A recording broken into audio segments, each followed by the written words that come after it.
You must remember that beads, before trade, or far distant trade, beads did not exist.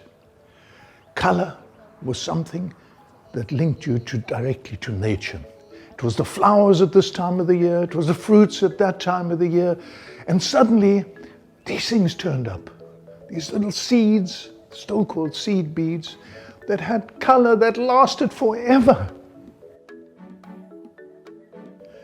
And ever since then, we've had the most beautiful beadwork, and while the rest of the world was embroidering with beads, we were making incredible jewelry with beads.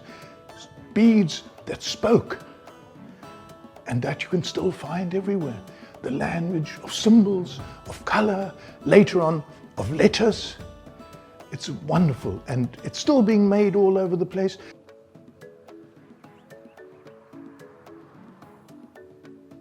Out in the countryside, where people have not been ruined by modern technology to that extent, people can still make wonderful things without having kilns and wheels and glazers and all these sorts of things.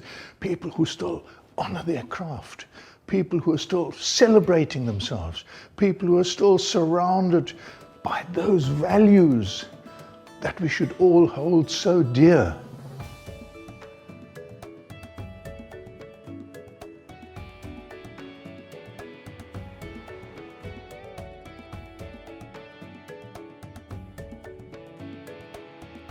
Phansi Museum is our celebration of the beauty of the indigenous art of South Africa.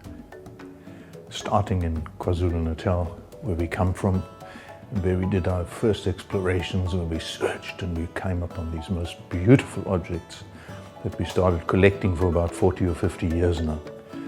And we brought them all together here at the Phansi Museum to show the world and to celebrate and to really spoil everybody with these amazing, amazing objects that you can still find, that people are still making here in our side of the country. And we've brought it all together in this museum so that everybody can come and look. Everybody can come and saturate themselves in this incredible, incredible beauty and this triumph over adversity, because we must always remember that all this happened during the worst years of our history in this part of the world. But it's a museum that rises above all that, because it was actually turned around and celebrated by those who took the best of it and reinterpreted it and created new art, Ubuntu art, out of it. And a new respect gets built in this building. And through that respect, we believe that in future, our community will take pride and ownership of its own culture and its own roots again. We're a museum of the heart. And as far as we are concerned, we're just a feel-good museum. You don't have to learn anything. You just have to come out and feel good. We're in Durban, we're very close to the city, we're 500 Esther Roberts Road.